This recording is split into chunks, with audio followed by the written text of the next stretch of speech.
So we have tonight and Thursday night. So some of y'all are fairly well caught up through paper 6. Some are really far behind. So you got to get really caught up. So Wednesday, I should be in FSC. I'll be there by 3, maybe early, maybe earlier. And I can stay as late as needed. I do have a Zoom call I have to do, I think it's 7.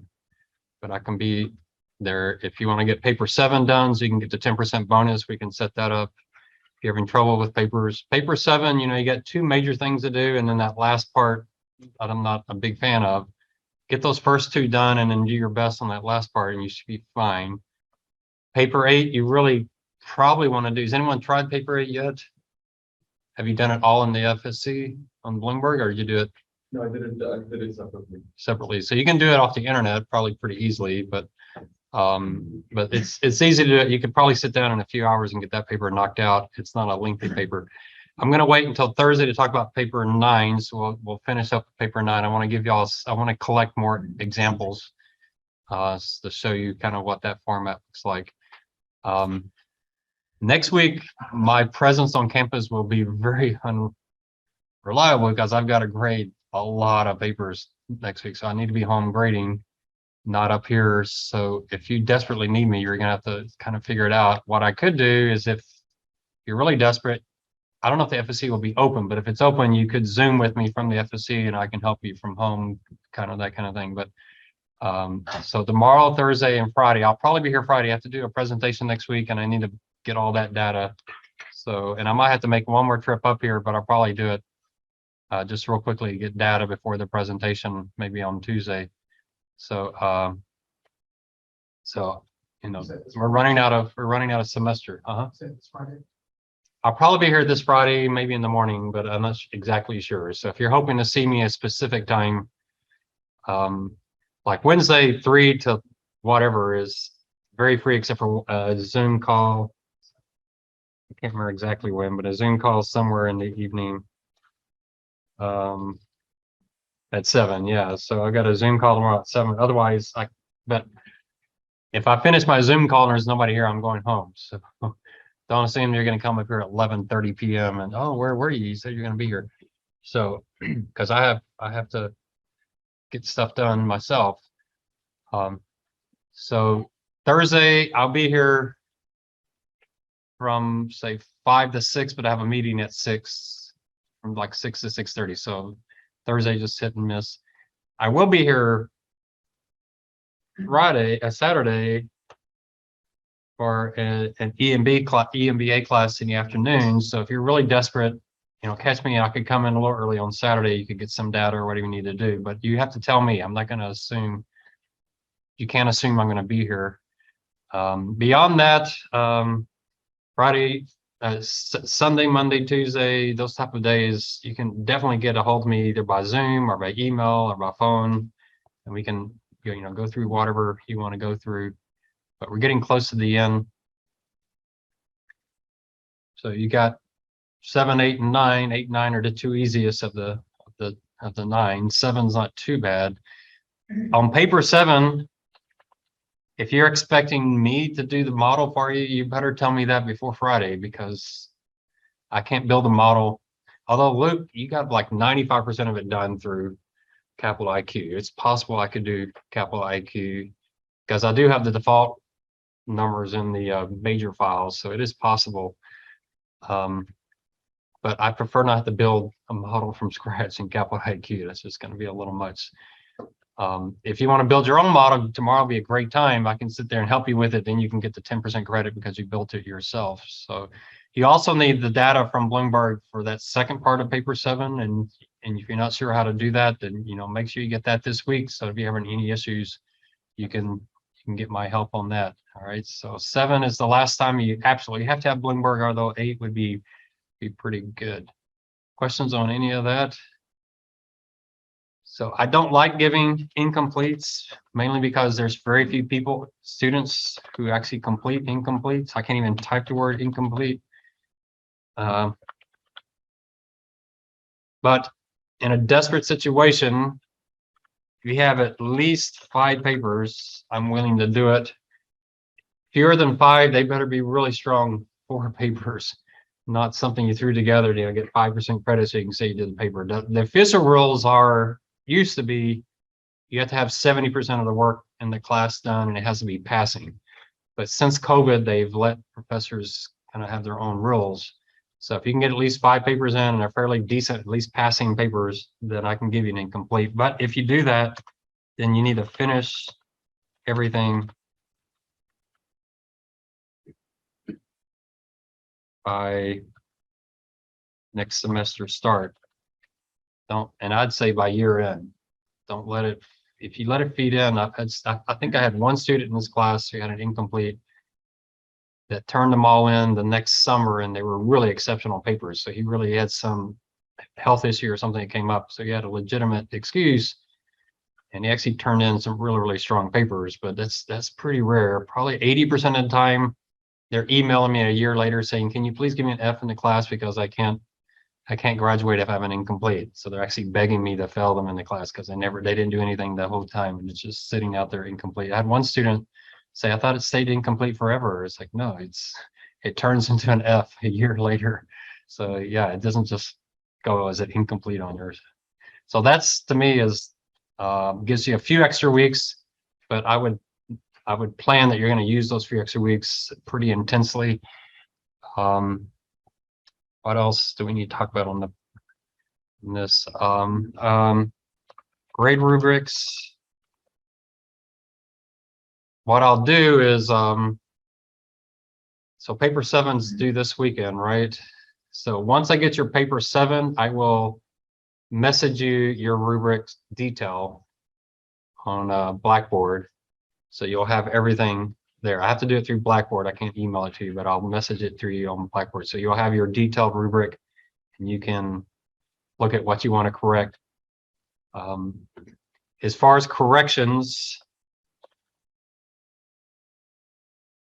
grades are due the 12th.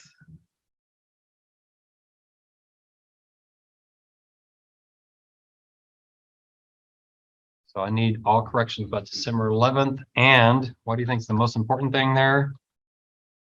All changes highlighted. I'm not going to reread your entire paper again.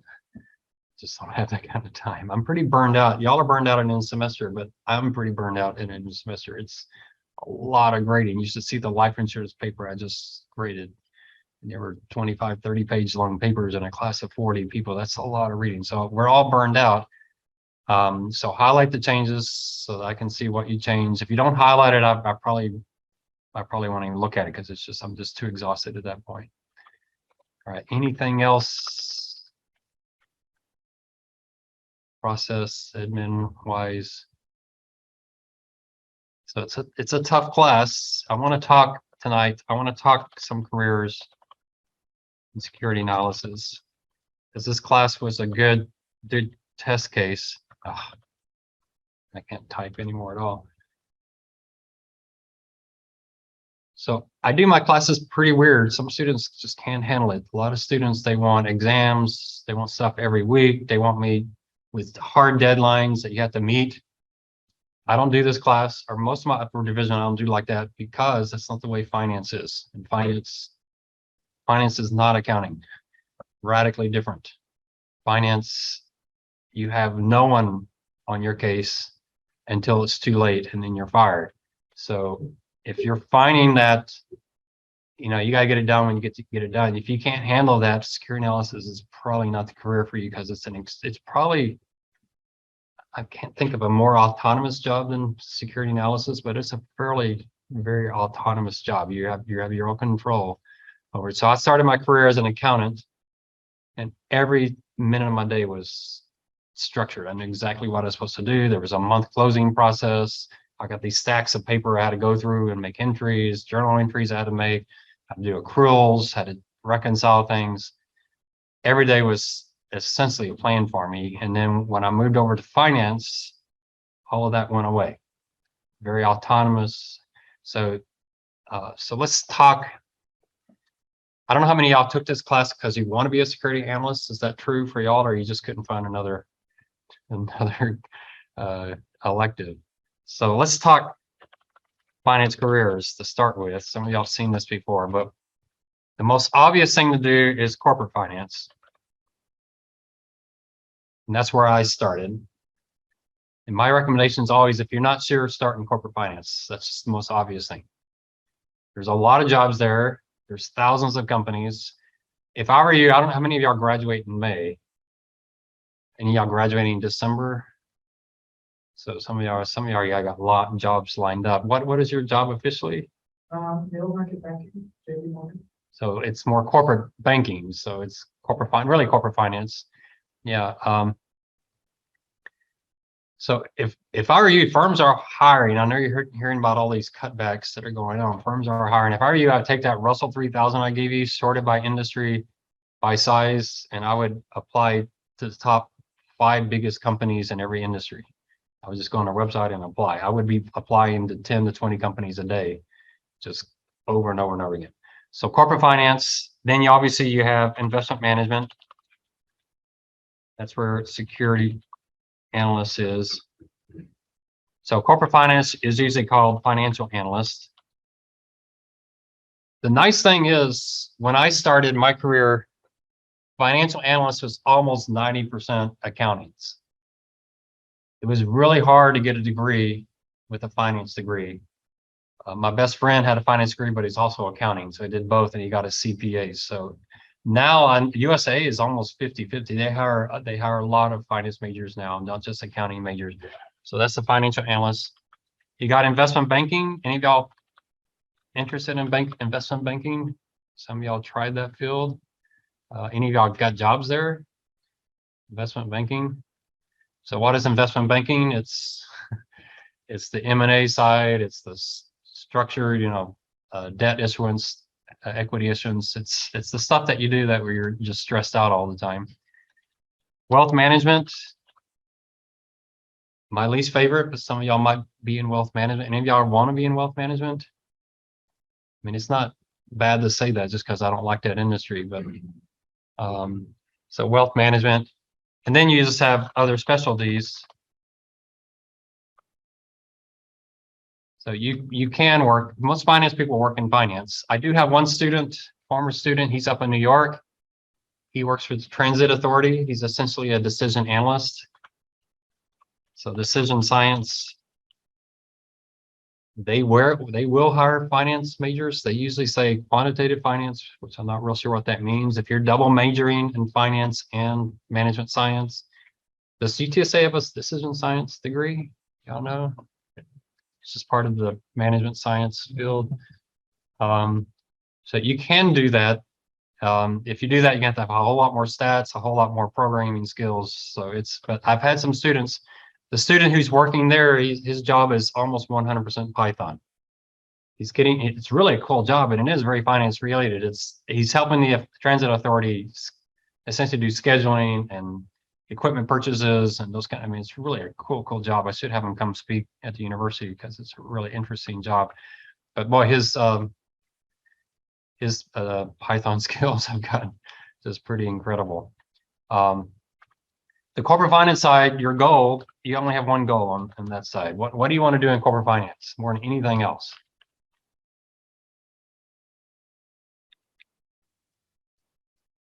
Y'all heard me say this before. You got to learn the industry. It's your most important goal. And you have to figure that out by figuring out who are the most quantitative people in the industry. Early in your career, when you start, if you're on the corporate finance side, you got to figure out who those people are. For me, it was really easy. It was the actuaries. There was no question. It was the actuaries.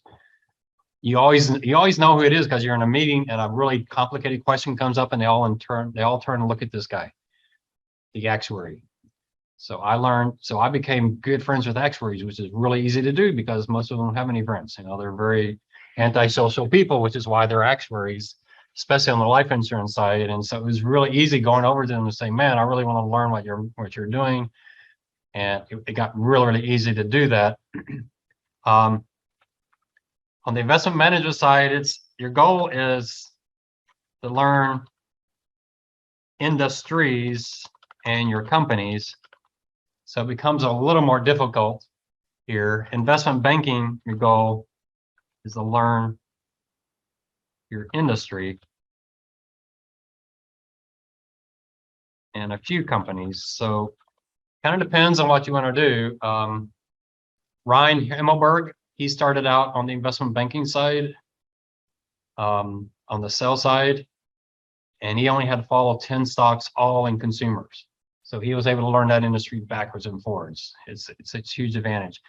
I don't really like starting on the investment management side as a security analyst because you're covering too much stuff. You're just overwhelmed. You really, I like to sink into something, really learn it really well. I've had some students work in local firms that do that kind of thing, and it's just too shallow. They're not able to really. Y'all figured that out in this class, haven't you? Any of y'all feel like you got your company completely figured out yet? Do you think you do? I mean, you could stand up and write a sell-sided 50-page report off the top of your head, do you think, or maybe, but you know it better than when you started. But I mean, think about it. You're working 50, 60 hours a week in all of these fields. In this one, you're going to learn your companies extremely well, and because you're so focused. Ryan, well, Jason, another guy, Jason, a tech analyst. I've had him speak to my classes before. It's just amazing how well he knows his companies. It's just so deep. Now, I knew USA almost better than almost anybody, but I knew USA in its industry, but I focused on that company. So I learned the industry. I learned the company as well, but I had to learn the industry. I had to understand the strength. And, insurance and banking are very unique industries. Their jargon, what they have to measure each other is very different. Here, no master's or certification required, but certification recommended. So what I did, a master's, you can probably wait 10 years for your master's if you're on the corporate side. So why do you get a master's? So MBA, why do you get a master's? You're trying to get into management. You don't want to be in management in your early 20s. Trust me, you don't want to be. You might think that's the cool thing to do, but it's not. It's a hassle. When you're in management, you can't. I hated being in management because I couldn't do finance because I was managing all these people. I just hated it. I wanted to do finance. So that's why you do an MBA. I would strongly recommend against any MBAs in your 20s. I just don't think it's a good, you're quantitative, technical people. MBA, one thing you're gonna find with an MBA, I got my MBA too early. Boy, the classes are way too easy, way too watered down. I was shocked at the fierce MBA students had of some really easy quantitative classes. They were just shaking in their boots. Like the management science class here you have to take. People were telling me it's so hard, it's so hard, it's so hard. I took it. I thought it was one of the easiest classes I took in any college. It was just so straightforward. And people were like, this is the hardest class ever. And I've discovered that with graduate students, a lot of them have forgotten all their math. So you're not going to get, it's not going to be technical skills. And in your 20s, you need technical skills. So if you're going to do a master's, you want to do an MS or decision science or econometrics, you need stuff that's highly quantitative and can apply in many places. It could be programming. So, get as quantitative as you can. If the classes are easy, you're wasting your time. Have y'all seen some of these graduate programs that are 9-month programs? Isn't that insane? And they're not even full time. They're weekend 9-month programs. You're not going to learn anything in 9 months. So we have these degree mills. People are getting degrees to get them on their resumes, but they're not learning anything. You can't do that in your 20s. That's a waste of time because these things are still time consuming. They're very time consuming, but you're not learning anything. So it's kind of a waste. So I would wait. If you want to get into management, sometimes you have to do the MBA. But in finance, the nice thing about corporate finance is you can go the technical route and make a lot of money and do quite well in finance. As far as certifications, see if you can get them in the fields you're learning. So this is what I did. So I got right out of college, I took the CPA, got that out of the way. Well, I was working for a life insurance company, so I got the FLMI, which is a 10 exam just on life insurance. Then I got the CLU, which is wealth management for insurance. Then I got the CMA because I was working in treasury management, so I got that certification. I got this CM, I get them with CC, I get them all mixed up. I got a certified management accounting one. So I kind of looked at where I was and see, is there a certification in this area? So certifications, I think, are more valuable to you than graduate work. What certifications could you get? So Anthony, he just did the Capital IQ certification. You can certainly do that before you graduate. I've had 2 people do it so far, and they both said it was pretty easy. But you get Capital IQ on your resume. An official way, you can put it on your resume and say you've done it, but you get the certifications more powerful. Bloomberg Market Concepts is a good one to do. You can go and Udacity or what's the programming ones, learn SQL, learn Java, learn Python. You can teach yourself those kind of things, get them on your resume, get a certification. I almost think get the sense that firms like Google, Amazon, they actually prefer certifications over graduate school because they know the rigor of it. They don't trust colleges anymore because there's some good colleges and there's Mickey Mouse ones out there. So certification is the way to go. One in particular, if you're on the investment banking side, is the CFA. And I would recommend you do part 1 your senior year. So they're now allowing, I just got it from Bond, sent me, the CFA is now allowing juniors and seniors to do part 1. So if I were you, I would do it in June. So if you're graduating next May, you might think about the CFA for June. Now it depends. If you're taking 21 hours, and probably not. If you're taking 18 hours and working 30 hours, probably not. But if you can put aside 15, 20 hours a week for study for the CFA, if you can get part 1 out of the way, you're pretty well, you're set. You will get a job on the security analyst side. There's no way you won't. You have to be careful. The CFA will tell you how you can put it on your resume. You can't say CFA 1 or whatever. You have to use, in fact, you should copy and paste exactly their language once you pass it. Part 1 is not that difficult. Part 2 is killer. I studied more for part 2 than I did for the entire CPA exam, and I thought it was much harder than this. Part 2 by itself was much harder than the CPA exam. I thought the CPA exam was pretty straightforward. You know, if your accountants are like CFA, yeah, we're a CPA, I promise you, CFA is much harder than the CPA. It's a much more challenging exam. But part 1 is not that bad. And a large part of part 1, you're learning in these classes. What we're doing in this class, a lot of that is on part 1. So you're getting it in your classes already.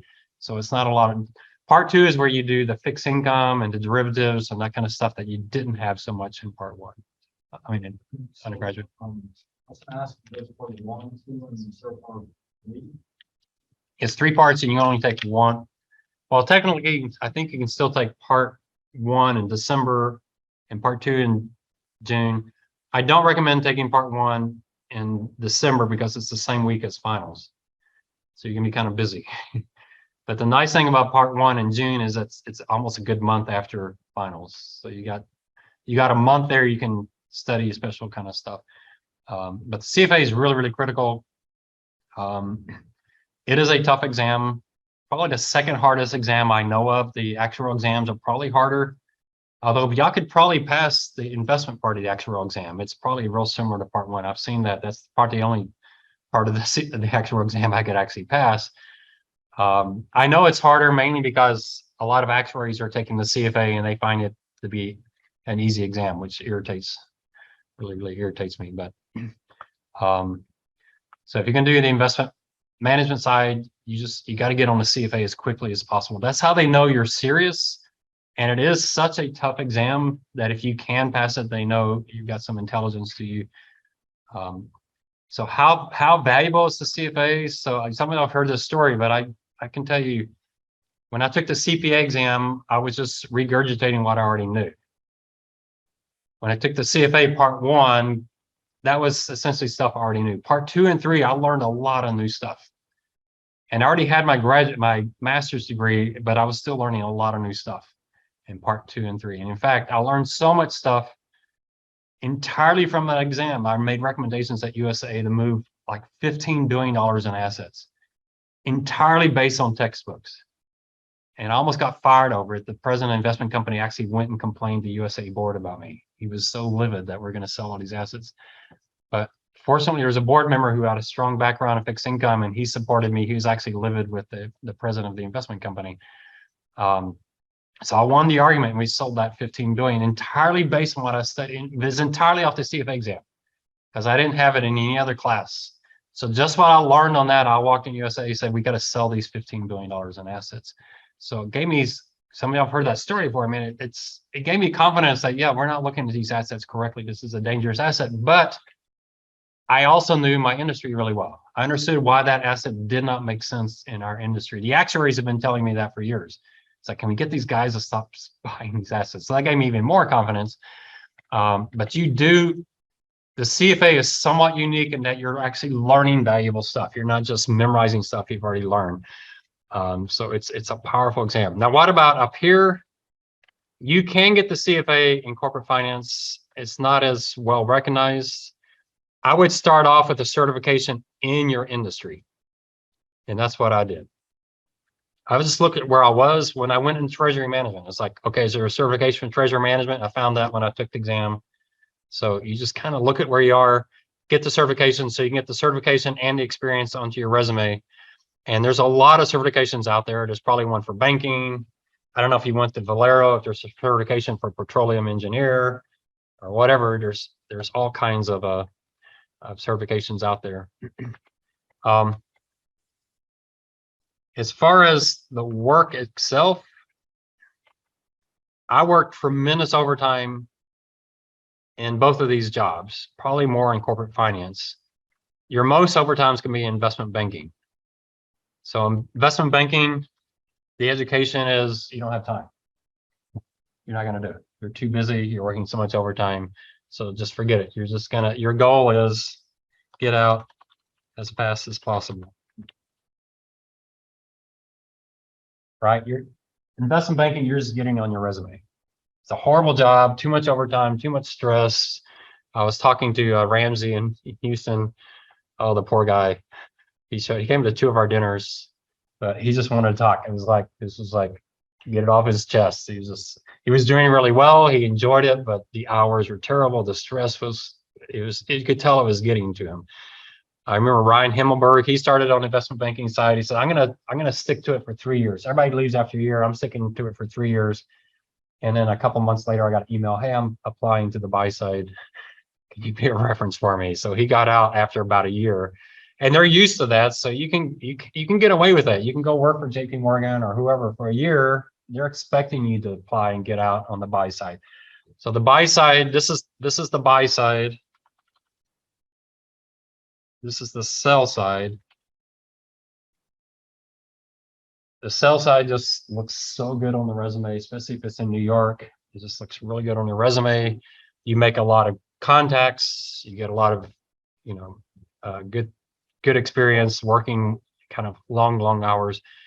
The hours are much shorter here. I didn't work as much overtime here as I did in corporate. I've never been in investment banking side. I've worked with investment bankers. They have a bad rep for being greedy and stab you in the back kind of people. I thought they were really valuable people, really helpful. I learned how to use them to my own benefit. USA was big enough that I could say, hey, I'm interested in the services, so I could get all kinds of free consulting from them until they figured out you're just using them for information, but you could pump them for free information pretty easily because they wanted your business. They're very talented, very smart people, very well-connected people. So then this side uses this side as insight, and they're quite valuable. When I was at USAA, the sell side would come by, take us to lunch. We got free lunch. Sometimes they come, it's the best part, they'd come into USAA and bring like $100 worth of food, barbecue or something, and they just lay it out, and it's like free food for everybody. And then they meet with us and go in incredibly deep detail on the companies. So if you like that side, if you can handle it, You're not gonna get married and have kids when you're doing that. I saw Andre in Houston. He was on the investment banking side. And oh, his wife was like, "We're married, I'll never see you." So he's like, "I gotta get out of this job." So he's in Houston now with overtime, but not nearly as bad. So he can actually have a family. I think he has a kid now. So yeah, this will be your life for however long you're there, nothing else. So if you're really serious and gung ho, that's what you want to do, then just, tell your significant other that it's nice knowing you. I'll see you in about 3 years. Because it's just stuff like that. I prefer the corporate finance side mainly because to me it's the easiest place to add value. There's always opportunities. At USA it was like fishing in a barrel. It was just there's so many places you can add value. There's opportunities everywhere. You just pay attention. You say, hey, we should do this. We should do this, and it's obvious. The investment management side, I don't think it's so obvious because most investment managers underperform the index. So there's a big question of are they adding value or not? They're probably adding value because people are hiring them and they're getting all these fees, but are they adding value to the client? They may be adding value to the corporation. Are they adding value to the client? The investment banking side, you're a consulting, you're a consultant. So as long as you're good at this talking, you're good at, you're aggressive kind of type A personality, you can do well there. I should mention here, consulting is something that is out there. I don't like consulting either. I don't know if y'all were here, some of y'all last semester when Michael spoke, I don't know if you remember him on the consulting side. He works for, oh, I can't remember. One of the big players. I can't remember the name of that firm. But Boston, yeah, Boston Consulting. Yeah, Boston Consulting. He seemed to like it, but again, long hours. High stress, long hours. So if you're not sure, corporate finance side is the place to go. Wealth management. Oh boy, I won't get on my soapbox. Wealth management, first you got to think about which side. The small accounts or the high net worth. Which would you rather be on? Edward Jones or UBS? UBS. Yeah, is that Anthony? It sounds like Anthony. So yeah, small accounts. I don't know how Edward Jones, I mean, if you look at the math, the business doesn't work without them, I'm putting this on video, without them grossly overcharging their customers. It's the only way the business can work. You have people walking in with 40, 50,000 bucks, you're going to have to charge them 1 to 2% because, 1%, that's only $400. How much time are you going to spend with someone to get 400 bucks? So it's not worth your time. You spend a couple hours with them. It's grotesquely overcharged. There's no way. And these people, their customers are better off just going to Vanguard and just doing what Vanguard says online. High net worth. Yeah. People showing up at $3, $4, $5 million. Yeah. 1% there. It's worth your time. You may not charge them as much, but they're coming in with, 100 times more money. You can get away charging them 0.5% or whatever. And it's much more sophisticated. So to me, this is a sales job. And this is more of a consulting job. So small accounts, your goal is to generate revenues for your company and for yourself, because you gotta make this work. I don't know any Edward Jones people personally, but just imagining the work they're putting in and looking at it, I can't imagine they're making much more 70,000, 80,000 a year with a lot of effort. But that's not. If any of y'all have any background on that, just looking at the numbers, there's a firm here in town that did wealth managers for our clients, and they went out of business. But I had no idea how they got that to work. I knew their assets under management was pretty small, like I don't know, $100 million or something. They had like 20 or 30 employees, and you do the math, it doesn't work. You have to charge like 3% just to get the books to work. So it doesn't make a lot of sense. UBS, obviously, they're the big player. Apply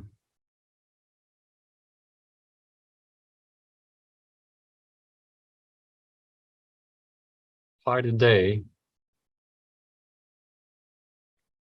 Professionals, that's obviously what I want to do. University students, they see what their entry-level jobs are. They have some interesting programs. Summer analyst program, chief digital information tech, global banking, summer analyst, equity research. So, you know, they got some interesting job that they do have jobs outside of wealth management. So yeah, UBS would be the place I would start. So if you're going to do wealth management, bigger is better. Someone just said they got a job with Merrill Lynch. I mean, I think that was Williams talking about that. Yeah, you want an impressive name that, and you probably in the interview want to ask what the average size customer is. All right, as far as the job itself,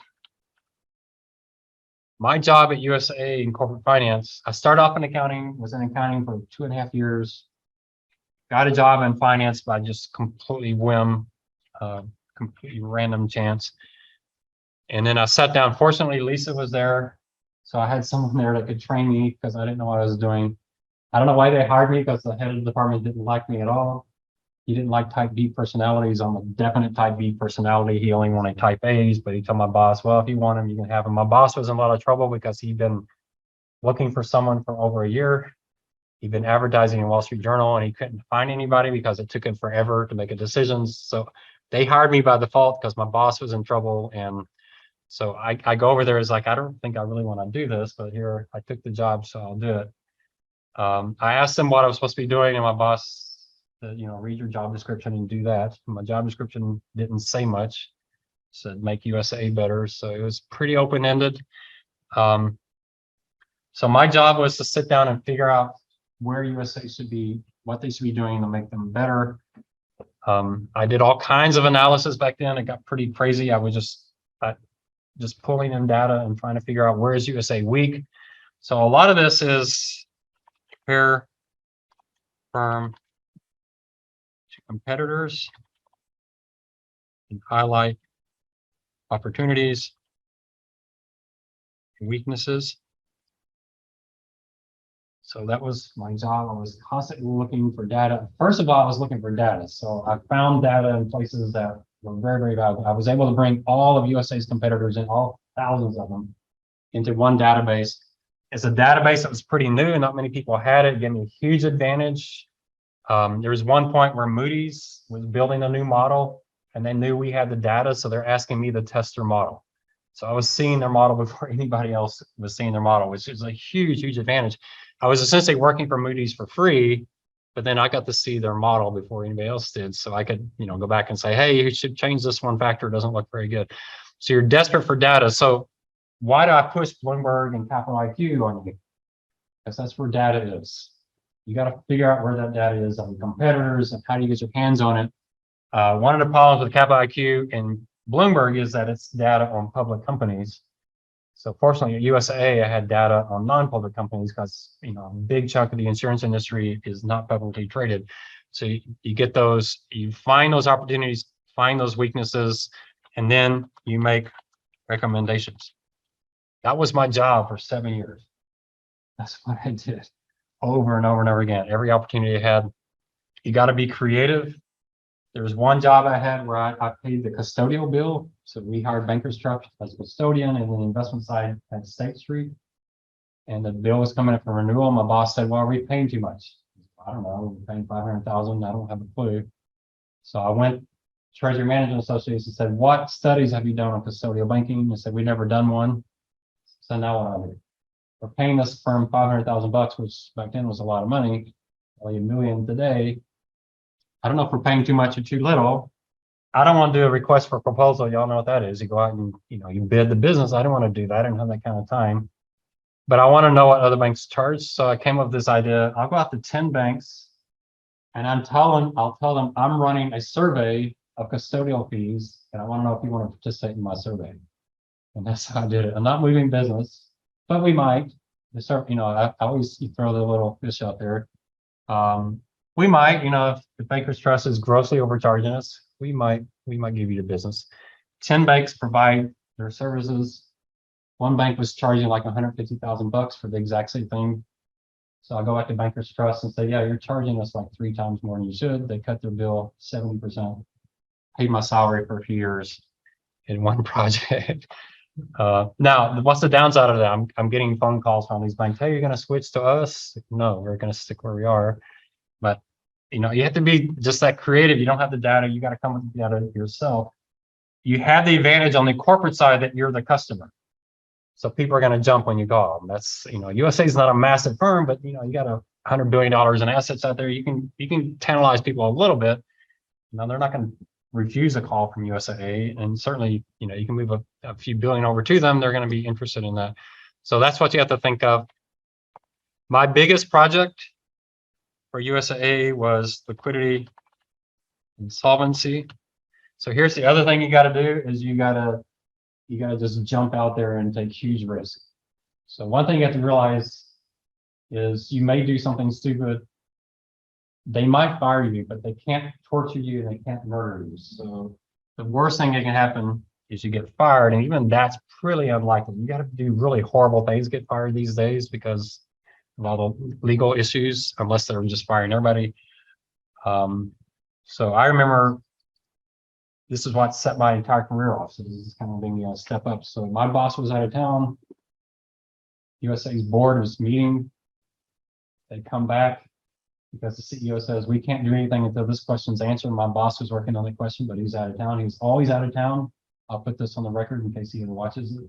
He was always out of town because every time he traveled, he got travel points, and that's how he took his family on vacation for free. And he had 9 kids, so he traveled. There was one point, it was really embarrassing because they list every employee and how much travel they spend, and my boss was the top of the list for all of USAA, and I was like number 6, so I stopped traveling because all my friends were calling me. We travel more than the CEOs. I finally figured out we were traveling so I could get my bosses. But anyway, he's out of town.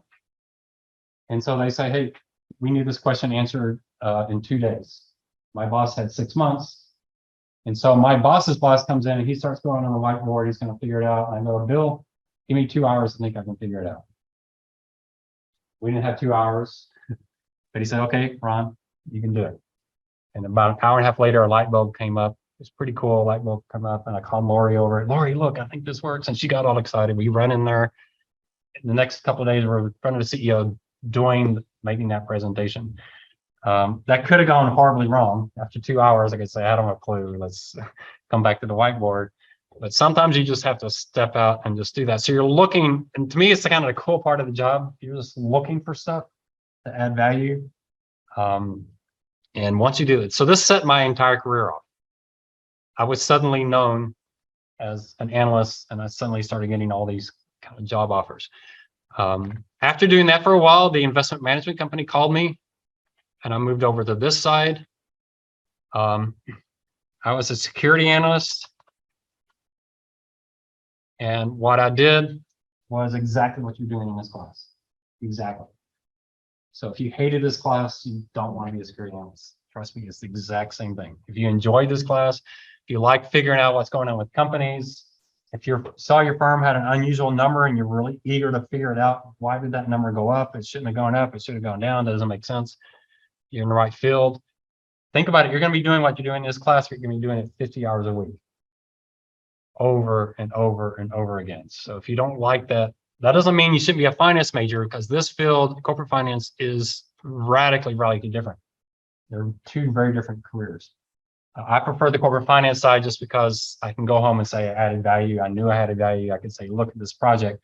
The investment side really is about being a detective. You're reading a lot. You're trying to figure things out. You're doing whatever you can to figure out something no one else has figured out. It's a very detective type of work. Now, my first job as a security analyst, it's kind of humorous. The whole process was humorous because when I got my CFA exam, I had to get approval of the president of the investment company, and he said I could take the exam as long as I promised never to work for his investment company, because he didn't want people to get a CFA and assuming they could work for him. And then a few months later, his company called me and asked me to come work over there. And I was like, well, I just promised I wouldn't work over there. But I did go work in his, after I made that promise, work for him. But then I got a call from this guy named Bill, the Freeze, that said, Ron, we got a job over here for you in the investment company. Will you come over here? I said, yeah, I'm interested. The next day he left the company. So I'm like, okay, what does this mean? So I called the other Bill Surley. I go, Bill called me yesterday and said y'all had a job for me, but now he's gone. He says, oh no, we still want you. So they brought me over to that job. Unfortunately, I was on the trust side. So USA's trust business is really small, just a few $100 million. They just kind of started off. I was the stock analyst for the trust side, which means I covered every stock. Every stock. So my training was learn this industry and this industry and this industry and this. It was just an impossible job. The other analysts were looking at me like, who is this guy and how's he ever going to figure this job out? So it was crazy. We had Bloomberg machines, but not on our desk. We had a common area, so you had to go. There was no Bloomberg add-in, so you had to print it all out and type it in Excel. So the old ages. But I did exactly what we're doing in this class. I was more fixed income. I did stocks and fixed income, but I did more fixed income as far as writing reports. The stock side, it was more kind of generically looking at what industries we want to be in and that kind of thing. But it was just too wide. It was not a good job. Way too wide open, and it was not a good firm. I discovered really quickly USA was wasting a tremendous amount of money. The thing that I think really stood out for me, the head of equities, I won't give you his name, but head of equities, I remember I was in front of his office. He walks out, starts talking to me and says, yeah, sometimes I like to come out here and just see what the analysts are thinking. It's like, well, you got like 50 analysts and you're paying them a fortune. I thought all of your ideas came from the analysts. But no, I just really just use street research. I don't, but sometimes I want to see what they're thinking. And I was like, why are you paying us?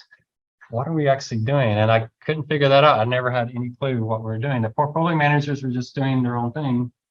And there was all these analysts out there doing stuff, and no one actually knew where that was going. We had these morning meetings that were completely dysfunctional. I don't know what we're supposed to be doing.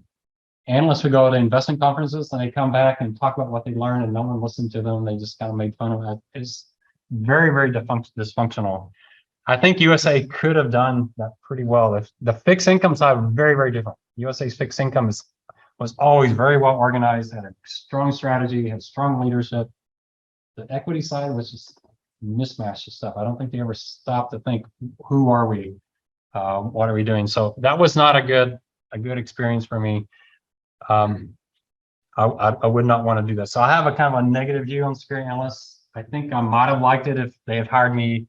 Like a good friend of mine, he worked over there, but he worked on the insurance and banking analyst because that was his background, like mine. And he's still there at Victory Capital doing very, very well. But I think I could have gotten, if they said, we want you to be our insurance analyst, I think I could have sunk my teeth into that because I knew that industry extremely well. So this you got to be careful of. If you're going to be on this side, you need to make sure, first of all, it's a firm that's extremely well organized. They know what they're doing. So JP Morgan, extremely well organized. Analysts know exactly what they're doing. They know how to use their information. There's a training program. It all makes sense.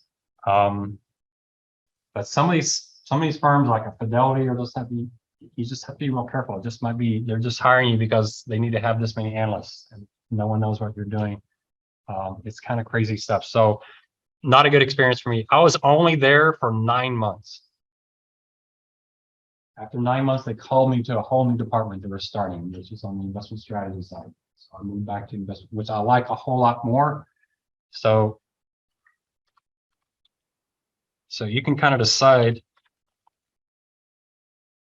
which side you want to be on. $1 million trades or $1 billion trades. Which excites you more? I have this recommendation. I want us to put 0.3% of our portfolio on this side. Or I have this recommendation. I want to move 10 billion from here to over here. Which is more material to the firm's survival? So this is my preference. I like that a whole lot more.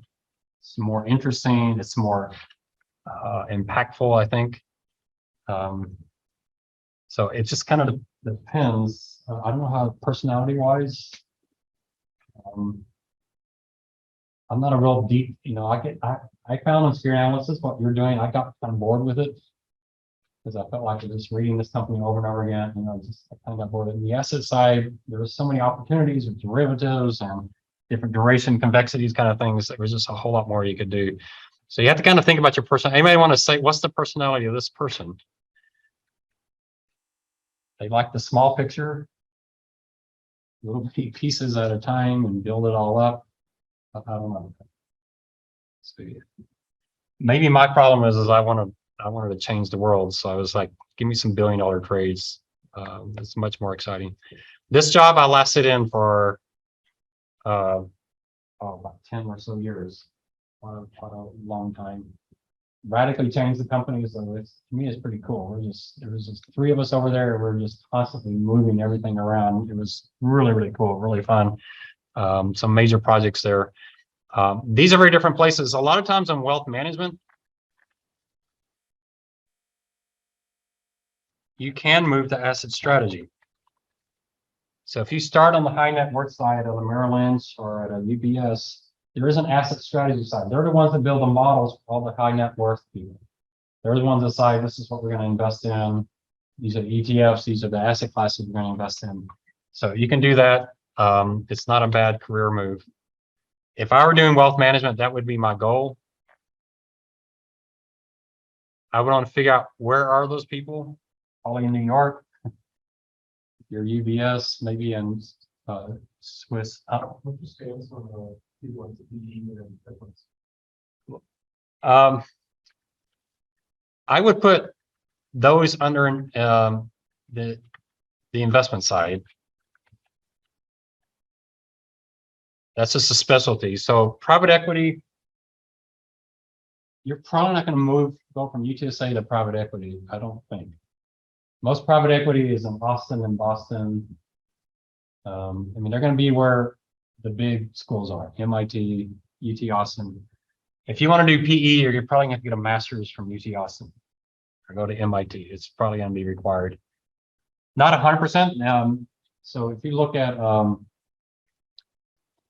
John, I forgot his last name, but he's up in Austin. We have a couple of students up in Austin, former students that are on the private equity side, and it's working. Some of them are, talk about the corporate side.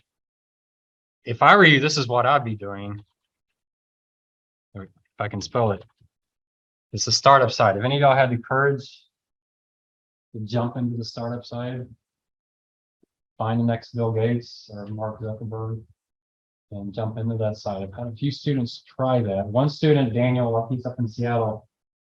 He's desperately tried. He kept going after the same firm over and over again. He just couldn't get them to take him. And then that firm went out of business. I'm glad he didn't get it. But, if let's say you go to corporate America, you get a couple years of experience, you save every penny you can save. You're living in a 400 square foot apartment and you're saving every penny you can save. And you find a good startup and say, I'll be your CFO for $20,000 a year. If you just give me equity shares in your firm, that could be a pretty exciting. Just think you find Mark Zuckerberg or you find Bill, I don't know, go buy Bill Gates' garage. I don't know where you find these firms now. They're all in Austin or San Francisco or wherever, but they're out there. Or at least keep your ears open. But why do you start on the corporate side? So I started on the corporate side in banking and insurance. So then I'm going to be looking for startups in fintech because that's going to be a natural fit. So you got to make sure when you start on the corporate side, you need to see a place that you can leverage that knowledge. You don't want to start off on the corporate side in insurance and then go do a startup that's doing, whatever, oil and gas or something. So I could have probably done a startup with fintech pretty easily with my background. So you do have to be careful. It used to be in the past on the corporate side, you just find a big firm and go work for them. Now you really got to think about what industry you're in. Do you want to work for Valero? You're worried there's not going to be any gasoline cars. Well, they are broadening out and finding other ways to use the company beyond just refining. But you do have to think about that. What industries may not exist. When I was coming out of school, we weren't talking about what industries won't exist. They're all going to exist. There wasn't any industry going to disappear. Now you do have to have a little bit of caution about that. I would still apply to every company and then just see what offers you get. You know, it is a volume thing. Just apply and see what they offer. We've had Ford on campus. We haven't had too many insurance companies other than USA. I'm trying to get them to come on campus this next spring for some opportunities. Banking doesn't come to campus much, although we do have, you know, JP Morgan, Goldman Sachs are after investment society members, so that does help. So I don't know what industry I would start in now. I do like, I discovered I really like financial services. And I think fintech is an interesting area. There's some really great stuff going on there. So, you know, I think I might say work for USA for 2 or 3 years and keep my eyes open for any interesting new firms coming along that are doing stuff that I think actually adds value. I think that would be pretty cool. But you better live cheap. If you just bought your $500,000 house, a 30-year mortgage, you're not going to quit your $80,000 job and go work for 20,000. It's just not going to. You're going to have to live on what is it, ramen noodles, whatever that is. How do you say that? Is it Roman? Ramen noodles. I've never had ramen noodles my whole life. I've been very blessed.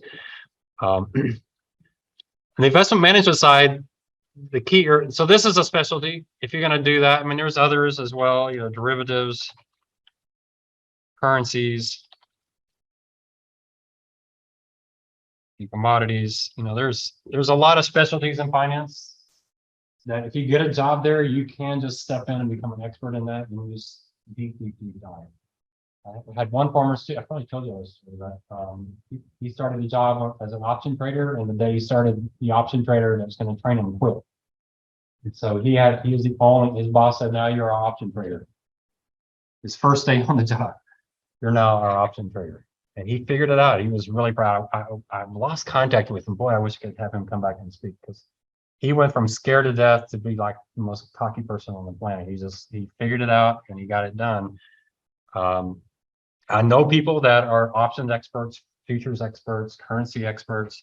If you're a currency expert, you're probably going to have a PhD in economics, because that's a big part of your job. Commodities, you know, you can specialize in that. But here, the career progression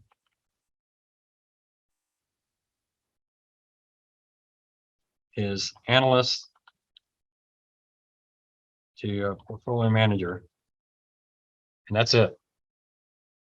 You're an analyst from portfolio manager. There aren't multiple categories. Corporate finance, you can move all over the place. In corporate finance, you know, there's all different titles and things, but investment management, you start off as an analyst, you hope someone quits or dies, and that you're in the right place to become a portfolio manager. It's very political, but you know, if you've proven yourself, you do get some edge. I'm trying to think back, you know, USA's portfolio managers. The stock side, I don't know how it happened. I think it was more politics than anything. On the fixed income side, it really, who were the best analysts? They were well recognized by the portfolio managers, and it really worked. The pay here is extremely high. The pay here can be just as high. You can be an analyst your whole career and never go on the portfolio management side.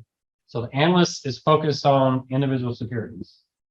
Portfolio managers looking at the characteristics of the whole portfolio. What happens a lot is if the analyst was like a utility analyst, they tend to still be utility analysts on the portfolio, and then they do other stuff. They have a tough time giving up their expertise, but they move over to the portfolio management side. So it's really strategy. And that's the thing bothered me at USA is I could never figure out what the strategy was of the different stock funds. Are you growthy? Are you GARP? Are you value based? What are you actually doing? Whereas the fixed income side, they said it's yield. We want the same qualities, same duration, but with higher yield. We can do that. So they all focus on income. It served them well until 2008, but it was a pretty good strategy over the long term. So you're going from analyst, portfolio manager. That can be 5 years, 10 years, 15 years, whatever. I did the unusual route where I was an analyst for 9 months and then I was a portfolio manager. That's not the way it's supposed to work, but somehow that's the way. I remember sitting in my office on the strategy side, on the USAA side, and the head of the investment company said, "We want to interview someone to take Stuart's place." Stuart was head of equities. I said, "Okay, it's good." And he said, "Oh, by the way, we're also interested in you for the job." Well, I probably won't give you a very good recommendation on the guy I interviewed because you're going to hire me. So he ended up hiring me and the other guy. So I became head of equities. Now I'm head of this thing that I thought was a mess. And then they had just outsourced that whole area. So I didn't have all the analysts, had just a few analysts. But yeah, I went from a 9-month security analyst to a portfolio manager. 9 months is not the norm, but it could take 5, 10 years, or you might not want to be a portfolio manager at all. Portfolio managers, it's a lot more stress, a lot more responsibility, a lot more visibility. You get your name in the prospectus, which is kind of nice. Get your picture in the prospectus. You're a little more famous. But you can make, I mean, there's people making 7 digits as analysts out there. It's not a bad world. One thing I will say, so PE, hedge funds, all these other hedge funds, you're probably not going to get a job in a hedge fund. They're not hiring finance majors. They're hiring engineers, math majors, PhDs in math, those kind of things. You can get a job on the derivative side and current, well, in the commodity side, you can specialize in those. Those are certainly possible. But don't forget here, there's stocks. There's also fixed income. Don't forget about fixed income. You can make just as much money in fixed income. What I love about fixed income, there's more quantitative to it. You can do more math. I know y'all going to take John's class, or some of y'all take. Did you take John's class? You're going to taking it. You're going to take it. Yeah, you'll get a lot more in depth. He does a great job. He's an actuary, so he has the math background to be able to handle this kind of stuff. I kind of like the fixed income side. You do exactly what you do in this class. So your paper 3 in this class, you do that for bonds. You're looking at solvency, liquidity, turnover, margin, return on equity. You're looking at all the same kind of stuff. Your focus, though, is are they going to go insolvent? But you're still want to make sure it's a viable business and that you're getting an adequate spread for it. Some people think the fixed income side is kind of boring. It certainly wasn't boring in 2008. It certainly isn't boring this year. They're having a horrible year this year. Certainly is challenging. It's a little quieter. Doesn't seem to be as stressful, except for in 2008s and 2022s. But it's you can certainly make a field. Now, could you do both? I only know one person who's been able to do both. Pretty impressive guy named Kevin. He could switch between the equity side and the fixed income side. But he's the only one I know. You would think it'd be real similar, but it's really very, very different type of work life and analysis that you do. So which firms should you apply to on this side? So I would apply at the largest first. So just ask how many analysts do they have? So at USAA, we had 40 to 50. It's a pretty medium-sized company. South Texas Research, or not South, whatever, South Tech something, the firm that I don't think they exist anymore. I think they had like 20 employees or so, which is way too many for their size. But then you go to JP Morgan, they may have 500-600 analysts. So what that means is they have a lot of internships, which is probably where they get their full time. So if you're going to do the side, you better start as an intern. And then they're going to hire you, and then it's going to be rigorous training. They're going to specifically, y'all saw the paper, I think we talked about the paper from JP Morgan on the market risk premium. You know, they're doing that kind of research. They have those kind of people there, very impressive people, looks great on the resume. You're making a lot, since it's 500 people, your network is much larger, and those people are going to end up all over the country. So you're going to build that network as well. So I would start there, and then you move to more boutique, and I can't spell boutique. Bill Gates probably can. Oh, it's got a U in it. Then you move to more boutique. You specialize, you find a firm you really believe in, and just make that progression. Maybe after 2 or 3 years, and you become JP Morgan. do that. And y'all remember this, the side I like the most, you know, the family office to me would be the ideal place to go because you have more flexibility, you have more control, you can make more decisions that you're not being graded like a daily mutual fund is. Let's try it here. JP Morgan Equity Research Jobs.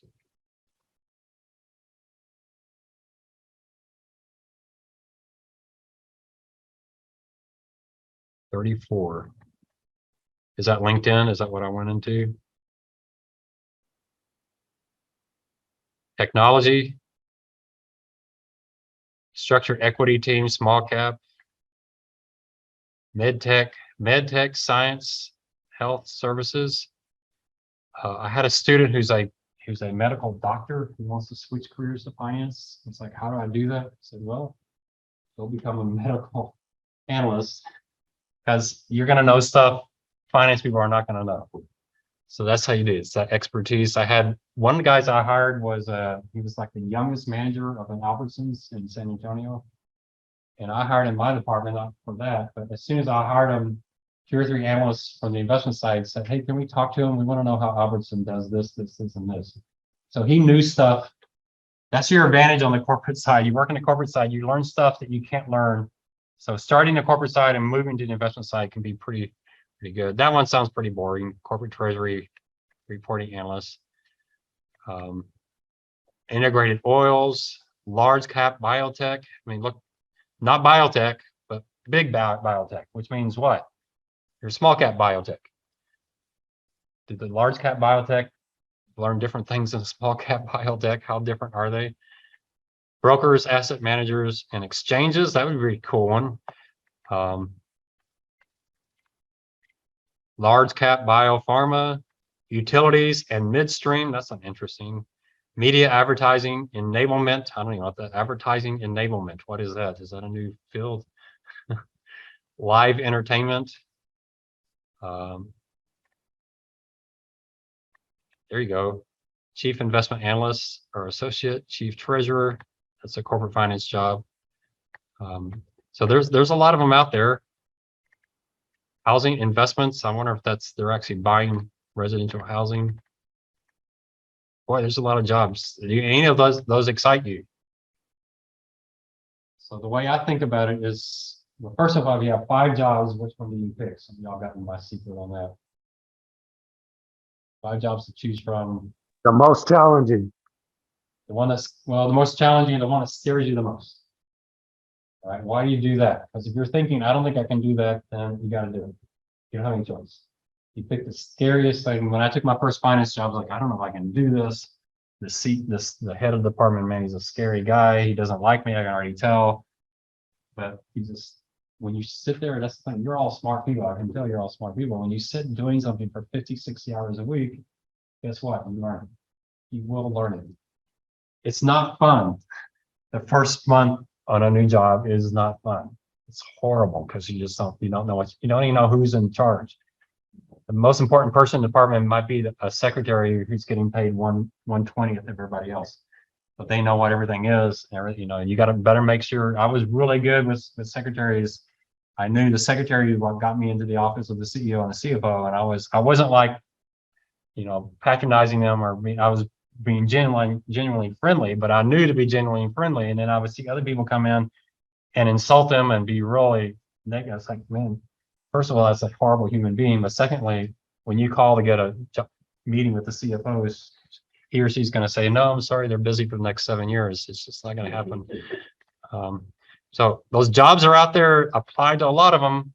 So you have a couple of choices on the investment side. I actually recommend start the corporate side, learn the industry, get your CFA, and then move over to the investment side. I think it's a much safer route, but I would still apply jobs in this area as well. Investment banking, boy, you just have to decide if you can handle that. Questions on that? Are y'all applying yet? I'm too late now, right? It's November, December for jobs closing out, but you can still, they're still out there. The advantage you have of applying right now is a lot of these firms have made their offers of the interns and they've all been accepted. Now they're going to discover that people have said, you know what, I got a better job at Goldman. So now they're getting turned down. And so you might find you can grab those jobs that have just been turned down. They hate that. USA hated. One of the reasons USA hated interviewing UT Austin students is they would accept and then they would decline when they got a better job. And so that's when USA said, you know, we should just hire UTSA students. They're smarter to begin with, and they all want to work here anyway. So we could save ourselves a lot of time on hassle. So they just started hiring a lot of UTSA students. So if you're not sure, once the semester is over, set up a Zoom with me and we can go in detail, you know, what you might want to think about in this area. If you do well in the class, I have no problem being a reference for you. I've been a reference for quite a few people. So if you didn't do well in the class, probably don't ask me for a reference because it's a little tough. Doesn't mean I don't think you'll be successful. It's just I got to be honest in a reference. I can't build someone up that struggled in my class. I do think if you struggled in this class, this is going to be a tough career for you. The corporate finance is probably going to be the better career for you. It's going to be a little bit more structured than this. So no questions. All right, paper 9 is the executive summary. So first of all, let's talk about the substance. And then we'll talk about the form of it. Because both of these, this is about 50-50. This is the only paper where the format is a huge part of the grade. Right? So you do need to spend a little time on this. So the substance of it. So here's what you really want to do. You want to take your 8 papers, probably 7. You're probably not going to do anything out of paper 8 on this exec summary. Take each one and go through and say, what are the 3 most important things in this paper? Then go to the second paper. What are the 3 most important things? And the third paper, look at that. 5 papers, 5 and 6. You're probably just going to take the valuations out of that. Same thing with 7. But what are they? So you're trying to find 3 to 5 bullet points that fully explain the issue. You're not trying to describe this company, what they do. What you're trying to do is say, this is what you better understand about this company to get this investment right. You're looking for that in a nutshell. If you can somehow explain that. That's why I like the Damodaran videos so much. You probably don't have time to watch it now. How many of y'all watched the storytelling? Have y'all watched this yet? Any of you? We talked about it earlier. He does a very good job where he can explain Uber, he can explain Netflix, he can explain these companies in just a few paragraphs. You saw when I showed you Costco, right? That CEO in a few paragraphs. So that might be the challenge. Can you in one paragraph completely explain the critical nature of your business, what it is that they do? And he's very, very good. Here he's talking about Ferrari. Have you ever seen a Ferrari ad on TV? Well, of course not, because that's not their market.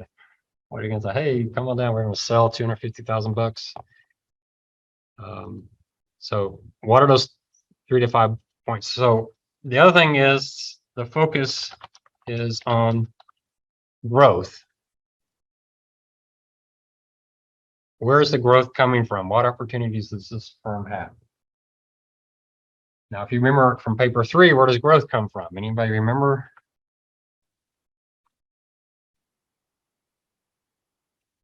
Turnover and margin, that's the source of all growth. So turnover is what? New business, margin, it's more productivity. So is this firm expanding somewhere? Where are they expanding? How are they expanding? What are they doing that's getting them more revenue?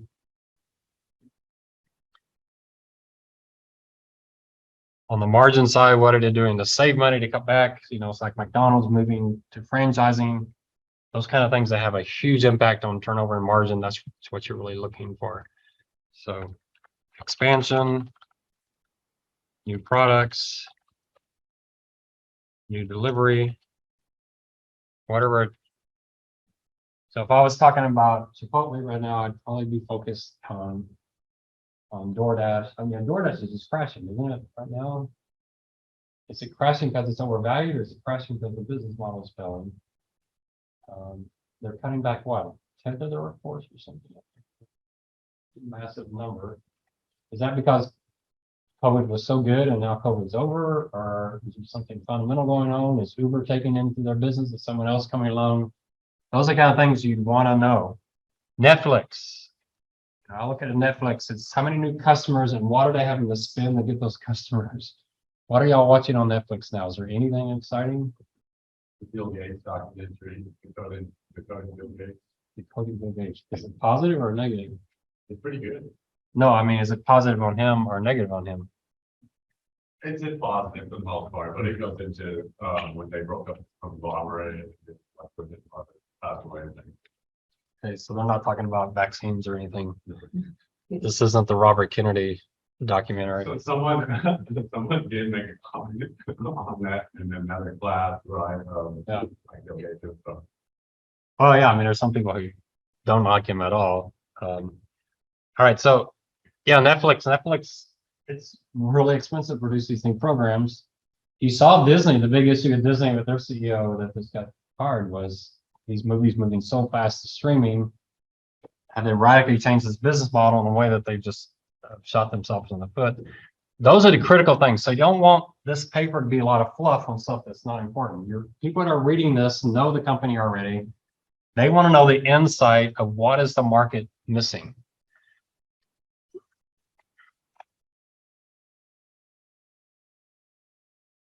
If you want to be good as a security analyst, that's your focus.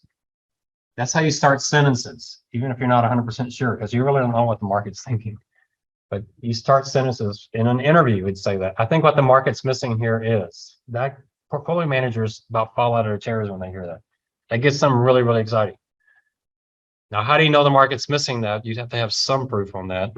When I had Jason speak to this class a few years ago on tech stocks, he used that phrase a lot. He talked about Apple. I think the market's missing this on Apple. It's not really as bad as the market thinks, and he got it right. I mean, Apple has done great since he said that, but the whole focus on Apple was shrinking margins, and he said the shrinking margins are going to start expanding again, and sure enough, they did. But he had a reason why he thought it was the case and why they are missing it. Those are powerful, powerful phrases for an investor. Because what is an investor looking for? They're looking for opportunities that are going to add value. And you're not going to add value if you think the exact same. If you have a stock where you agree with everything the market's pricing, there's no opportunity there. You're looking for a stock that is the valuation's missing something. And that brings up, you probably want to use this word somewhere in an interview or in the paper, and that's the word catalyst. Not catalyst, but catalyst. What's a catalyst? So you're seeing something really important. You don't think the market's seeing it. And sometime in the next 42 years, I think they're going to figure it out. Is that going to make your portfolio manager happy? No. So what do you want to do with a catalyst? As soon as blank happens, the market will respond. As soon as they report their next quarter's earnings, people are going to see that this is already starting to turn back around. As next time Netflix announces their number of subscribers, it's going to be a surprise. The market's going to see that I'm right. Or maybe after the next season, next fall, whatever, but it can't be 7 years out. It's going to have to be something that's going to happen. Disney stock reacted pretty strongly to the new CEO or old CEO, whatever you want to call him. Why did they react to that? What is the new CEO going to do that the previous one didn't? Or is the market just reacting that they think Disney's got it wrong and at least they're making some changes? When was that announcement? It was just a few days ago, right? Is that when it was? Maybe. It was a pretty sharp rocket up. Is there anything that he has said coming in that he's going to change dramatically, or is he just like, let me get in and figure out what's going on Raise the prices this year. of the subscribers? Any of y'all use the Disney service? I do. Yeah. Anybody without kids use the Disney service? Do you use it? Is there some good stuff in it? My wife. Yeah.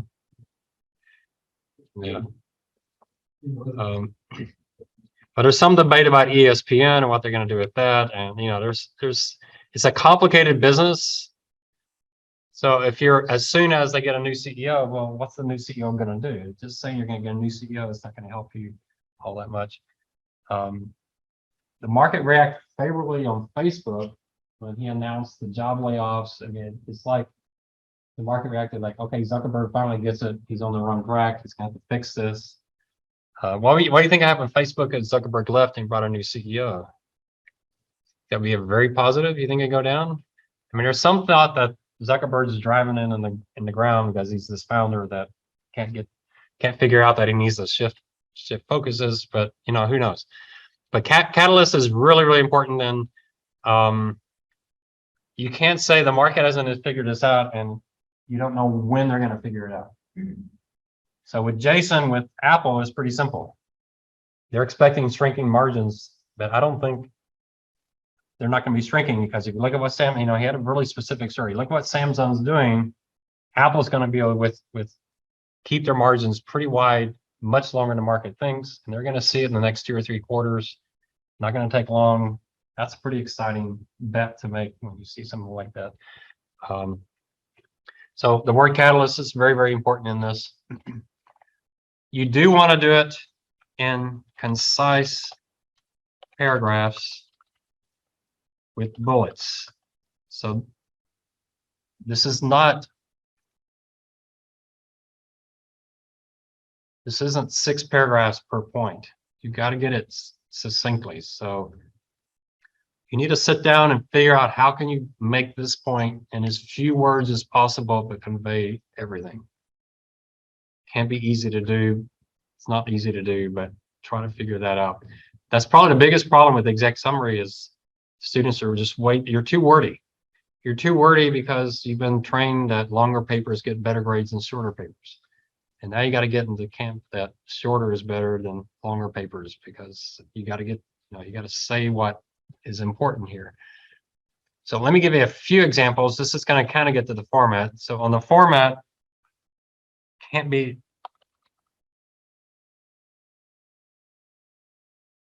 very concise. Color and borders, important. And the most important thing, this is what I do when I open your paper, which is a huge part of the grade on this last one. Does it look like a published sell side report? Does it look like something JP Morgan, Deutsche Bank, Wells Fargo would actually publish on the sell side? All right, so let's look at a few examples. We'll talk about some other stuff that will be in there, and we'll see those as we go. I mean, some are obvious. You just do year to date stock performance. That's usually pretty easy. You just do a chart of them versus the competitor versus the S&P. You just have that chart in there that can work. Some key statistics, but there's some things we'll see. Well, let's look at a few of these. I used to have Ryan's from JP Morgan, but that was so long ago. I don't think I still have it. Well, let me start with UTSA. So here's Kenny Foots, and you all remember Kenny Foot? He's here several years. So this is the team that won. I think they came in second in the CFA challenge. Oh, come on. Are we gonna get that PDF error message? Sign in. Oh, great.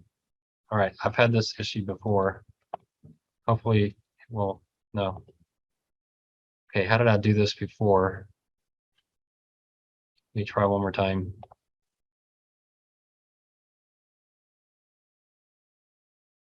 All right, y'all know what this is? Is this a UTSA thing?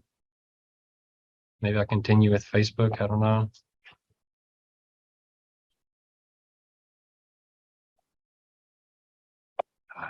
Sorry. All right, sorry. That didn't happen to me downstairs.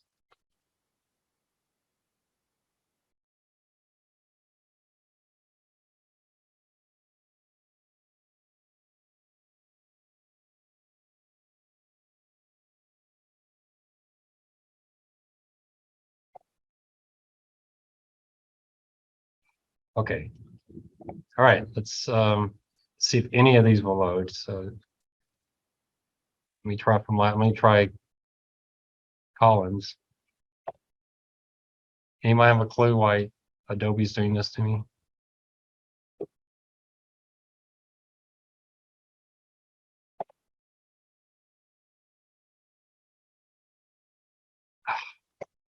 I don't know, maybe you can like try to like right click, like you open the browser. Well, it won't let me, it won't even stay in it. Let me see if I can open it from the email.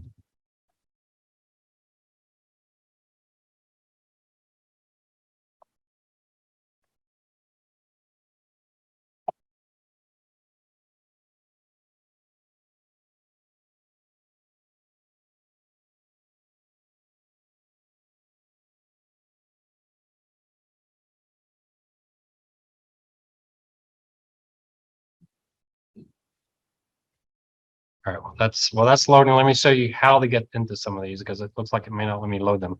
So go to the UTSA library.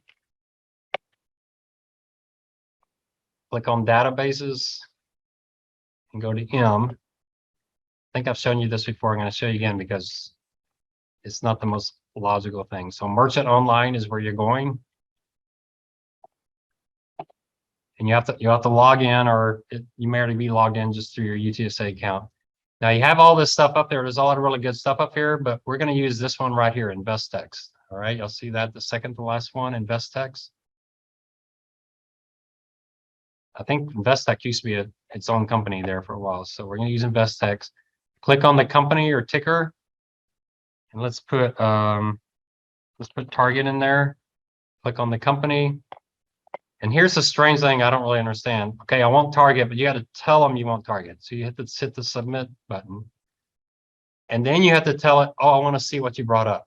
All right. That seems strange to me. Yes, I really want Target. And yes, I do want to see what you got me for Targets. So I don't know why they do that.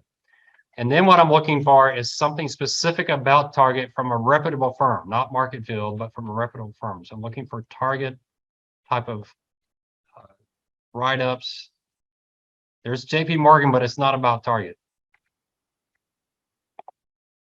So I think I had to go 2 or 3 pages in to find a really good one. We're not looking at what they're saying. You probably did this early in the semester, or you're doing paper 2. But so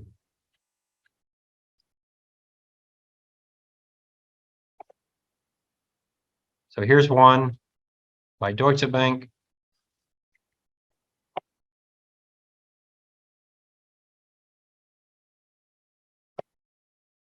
So let's look at the format first. So you start off with who the firm is. So you might do something like, look at the color coordination too. So have y'all picked a color for your firm? Green, red, blue, what are you going to use? So have something, look how consistent it is. So try to get something that looks similar to this. You'll see this type of format quite a bit. So you can even put your name over here as the analyst. You could put a fake phone number in if you wanted to, but you know, this is pretty common. This format's also very, very common where you have 75% of the page here, and then you have 25% over here for this type of data. So what are they doing? They have their rating. They tell what industry it's in, and they have their price target, 144. They give the 52-week range. You don't necessarily have to do that, but some key information just up front. And then they start talking about it. Now, this format's not particularly good. I'll show you some better formats than this, but it's quick paragraphs on what they think. And then a bunch of charts and tables. You don't need to do those because you got that in the other papers. All right, there's Deutsche Bank. Let me find I know I had another Target one that was pretty decent.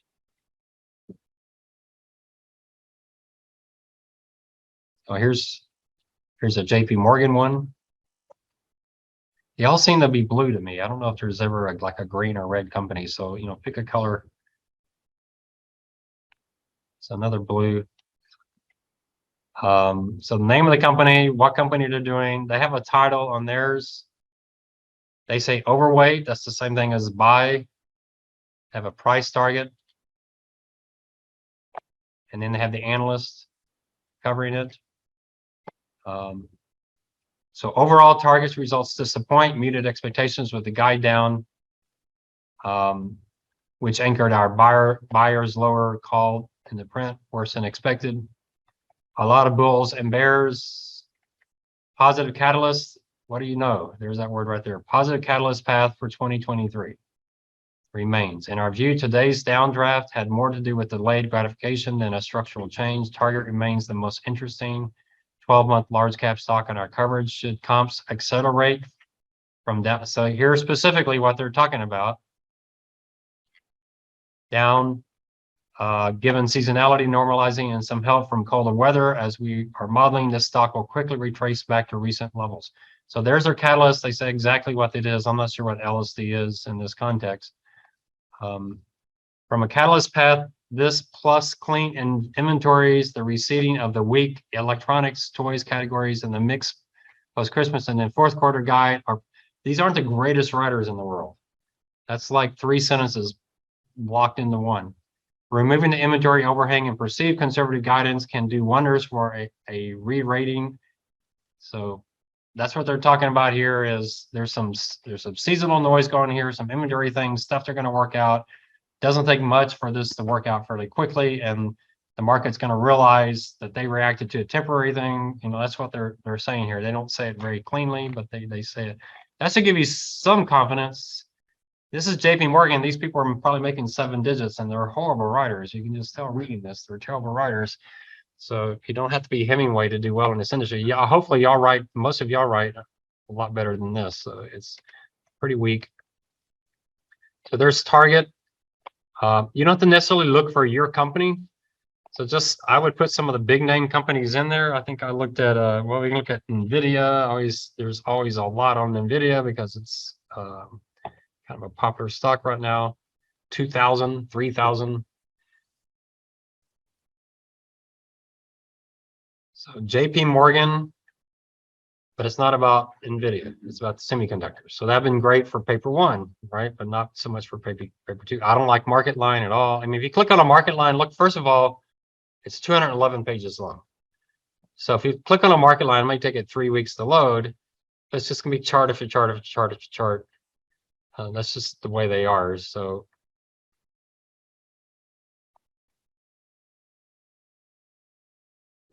there may be some interesting charts in there, but you know, it's just a little overkill. It's probably good if you're doing research for paper 2, but it's probably not good if you're trying to find a format for an exec summary. It's not a good format for the exec summary at all. There's a Credit Suisse, but they're talking about other stocks. I found a really good NVIDIA one earlier, but I don't remember if it's on page 2 or 3. We'll have to just see.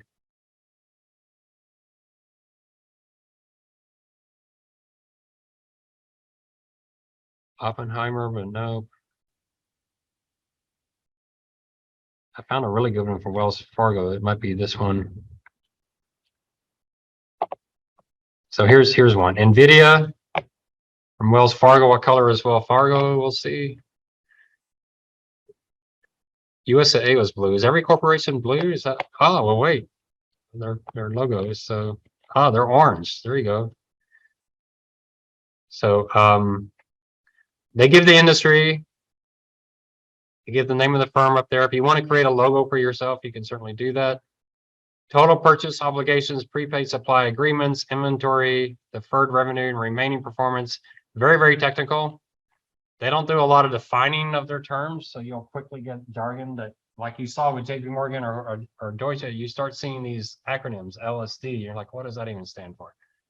You have to sit and try to figure out what they mean. So let's see how well they write. So let's find one. Geographic revenue not reflective of end customer revenue. These are not well constructed phrases.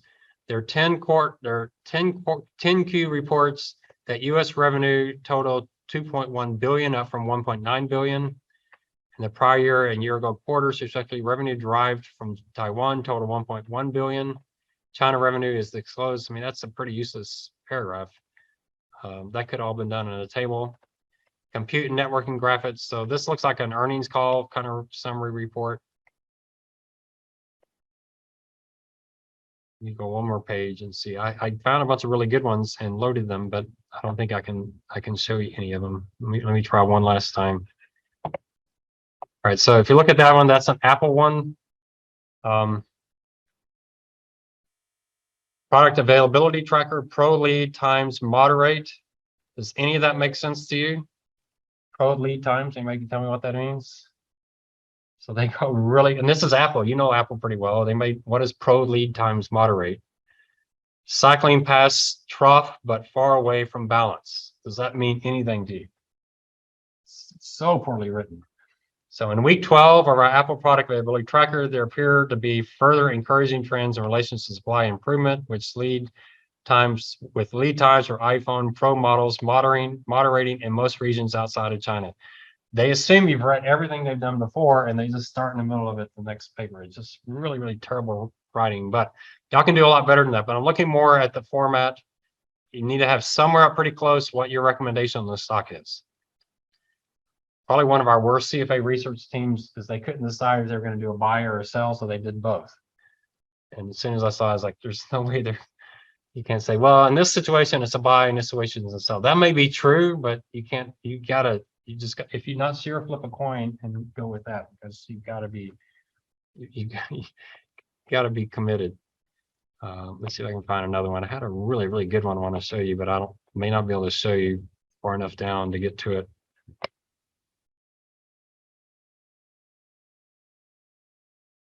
Yeah, it's not going to let me do anything.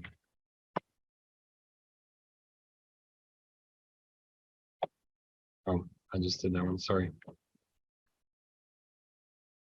Let's try the UPS one, see if we can get it. Upgrade to buy, that's kind of interesting. That means they've changed their opinion, which that becomes pretty interesting because something changed. What changed? Why is that important? Is it the new CEO? What is it? It's easy to be neutral or negative on UPS in current environment, but in our experience, that's exactly the time getting more positive, especially under the stewardship of the current management team. Recall, we downgraded UPS shares to hold this time last year when we said that changing macro conditions and the upcoming labor contract negotiation. Now, this one's actually written pretty well. I can understand that one. I don't see Angeline over here. One of these days, I'll see her name over there. I get really excited. When we said that changing macro conditions, upcoming labor contract were greater concerns to us in the context of a more than doubling of equity value since the start of the pandemic. While contrarian at the time, we believe those concerns are now fully reflected in shares and widely held. Yes, that's well written. That's a good sentence. They got right to the point. I wish I could show you more of it, but I can't. They've got the price target. So pretty common to have that kind of thing. Let's see if I can find that one. Am I in UPS? I can't tell now. I'm still in NVIDIA.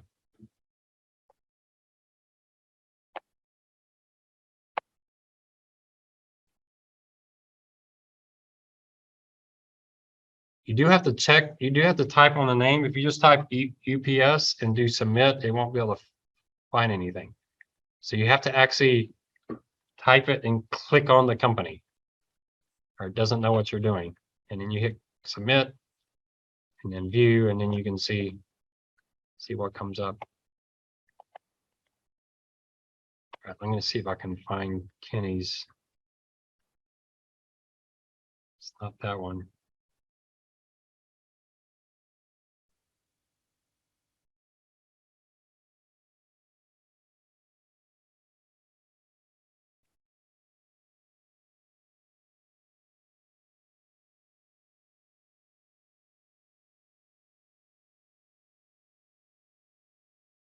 Yeah, sorry, boy.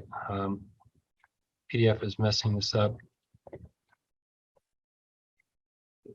right, so they did Southwest Air, and it was a really, really good written report. If I could show it to you, I get really exciting.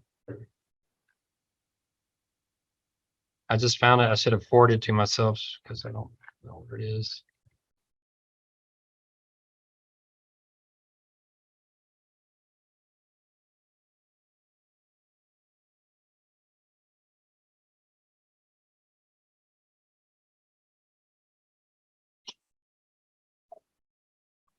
All right, that's not it. All right, this might be it. Let's see if we can get this to work. No, that's feedback, sorry. All right, so I give up. I don't know why PDF is not working. If someone knows, let me know. Theirs was really good because they really summarized it well. Let me try one other. Let me actually look at my CFA research bucket.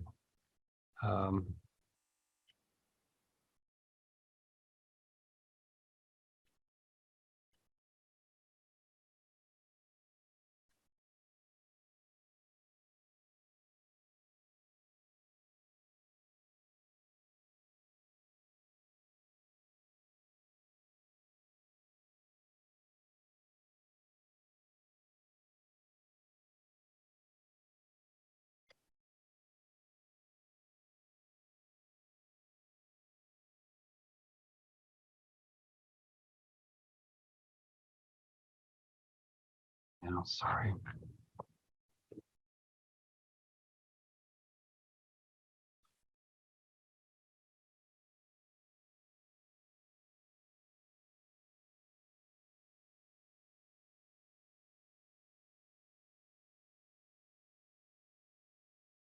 Here's the congratulations for them winning. That's always great. Congratulations, congratulations. That's good. Is our team this year going to get those? Yes, sir. It's the goal.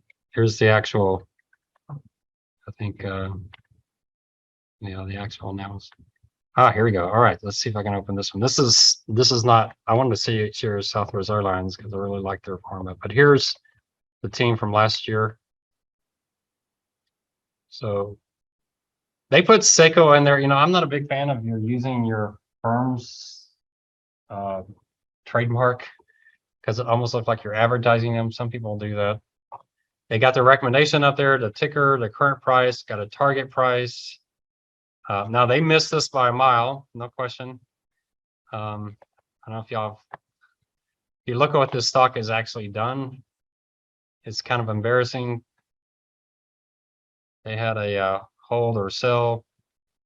And so far this year, you saw their target price was 613.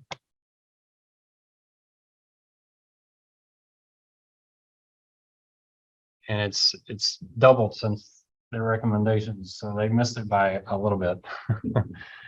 And especially if you go out, 1 year ago, here's where they were saying sell, or back here, sell, sell, sell. And it's essentially doubled since then. So they missed it, but that's not what they're grading on. I got to find it again. Where is it? Boxes like this on the left or right can make some sense with some key information, but don't just stick information in there to stick information in there. To me, beta doesn't make sense to put on your first page because you don't know what the beta is. You'd have to discuss that. EBITDA on revenue, I guess that's okay. It doesn't really help me much. Credit rating could be important.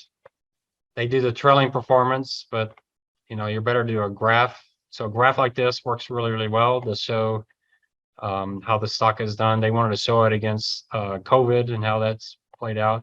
They put their model from papers that you're using in paper 7. They put that in there. I was a little worried about this because they didn't explain it really well.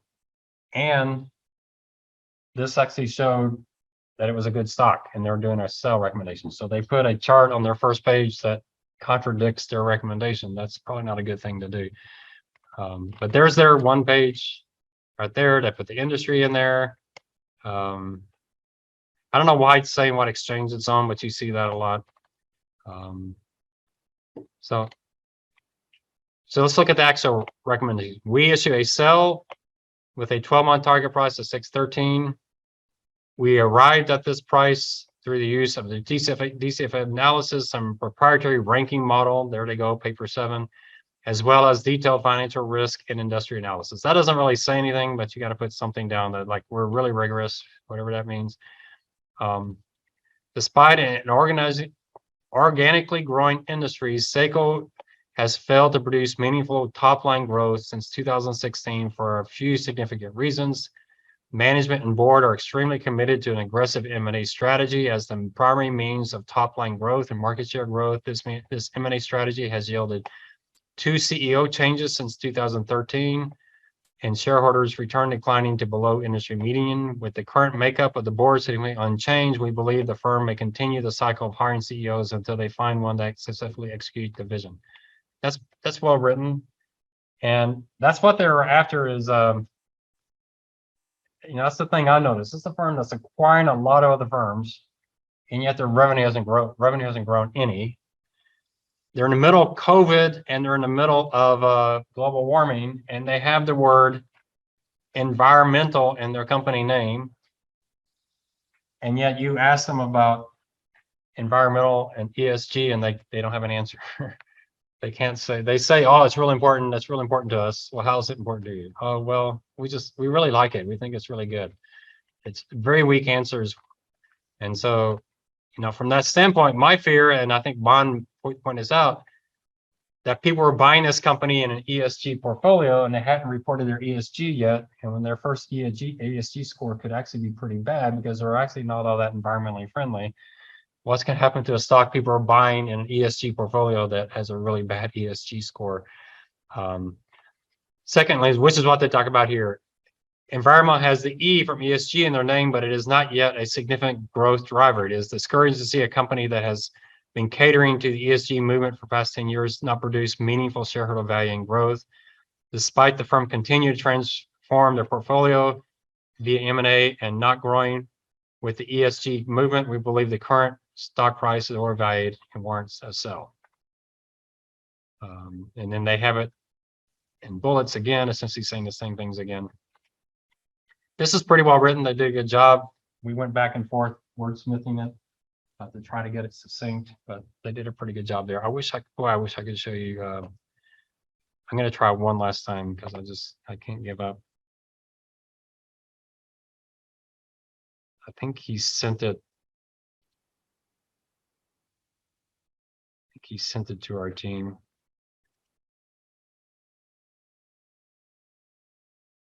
Oh, there's Ben Varga.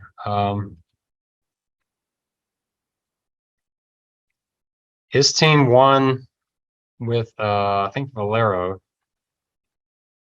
Pretty impressive, very impressive team because he worked for Valero, so that kind of gave him a little bit of an edge.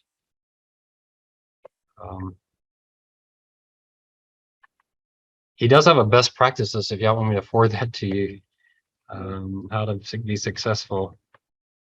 Patrick's team, I think he was on that same team. Y'all remember Patrick from the Microsoft paper.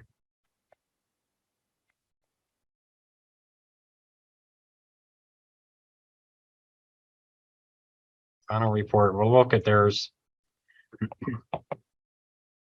think it was Valero. It could have been the competing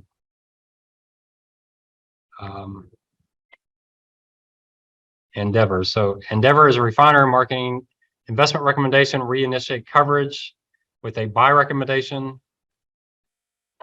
Closing price. I don't know. Why would you put shares outstanding? That doesn't seem to do much. I don't know why you put that there. EV to EBITDA, that could make some sense. Return on equity, I guess could make some sense. Dividend yield might make some sense. I'm not sure this is their paper, but maybe it is. I don't remember that at all. But investment thesis. Under the leadership of Endeavor has successfully diversified its business mix and integrated its asset space through select acquisitions, which de-risk the company's reliance on refining operations and smooth cash flows volatility across the enterprise. Don't UTSA students write better than JP Morgan analysts? And you can actually understand what they're saying. Some good bullets. You should definitely have bullets in your exec summary. Using the sum of parts methodology and applying trading multiples reflective of industry historical norms, we believe there is significant upside to the stock. Now that doesn't mean anything, but a lot of teams do this. They throw a lot of jargon out to make it sound like they're doing something really, really sophisticated. Their team, I think, I'm still not 100% sure this is their paper. This might be a competing, but their team had a really sophisticated model to forecast oil prices. And they went out with a thesaurus and they found the most complicated way to describe that model that they could. They found every syllable word they could find to describe it. So it's interesting. So there's their exact summary. You can see they have somewhat of a football chart over here on the side. Current price target. This kind of cash flow, some of the parts, this kind of cash flow. So I'm not absolutely sure that's their paper, but center founder, that is their paper. So I don't, boy, it's been so long.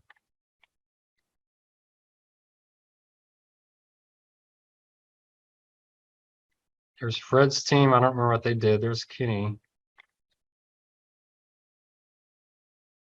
On the CFA Global Fauna report. So here's some winning reports. Let's see how good they're. Probably PowerPoints though. They're maybe we'll see.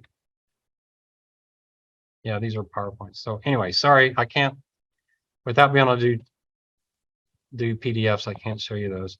All right, so you want bullets? Definitely bullets with bolding. You want to make sure it's to the point that you're not rehashing every single thing you said in the other papers. So let's talk about what you could put here. So the football chart makes a lot of sense here. Stock performance year to date. Maybe your model from paper 7. Maybe a summary table. Valuations. You could see maybe the historical relative PE from paper 7, the other model. Essentially take the charts that you have as you go through your paper, find the charts that you think succinctly make the point you're trying to make.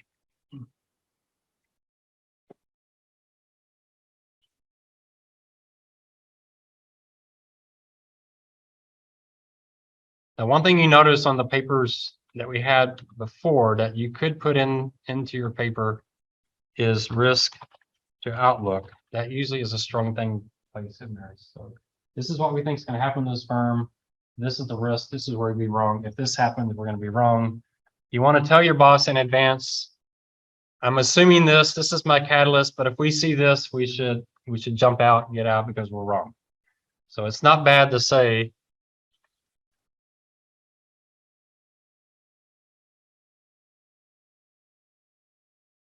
if we see this, we were obviously wrong. We need to sell. We're betting on this happening and it's not coming in. They're not making it.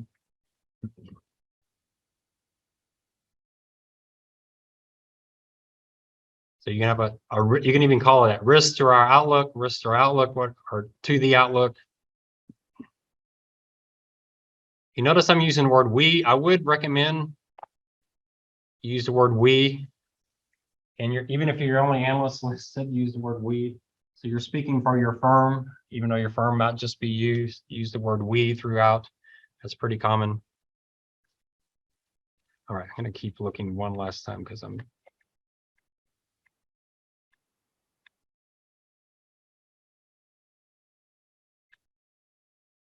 there's their slides.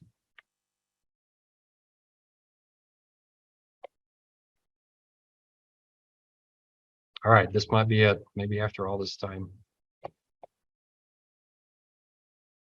All right, finally. All right, I thought this was actually the best one we've had. Nothing against Colin and his team. But Collins and his team, they actually came in first place. I think this team came in second, but I actually think they're the strongest team out there. And they really wanted to win nationals, and they had a blow up in their presentation. They kind of threw them off. So the company, the recommendation, target price, they don't even put the actual price. They just say the target price and where it is versus the current price. We initiate coverage on Southwest. This is actually not a bad phrase to put into your paper. That's one of the reasons the JP Morgan one was so bad. It wasn't the initiate coverage. If I could find you a JP Morgan or Credit Suisse where they're initiating coverage, those are the best ones because they don't use all that jargon.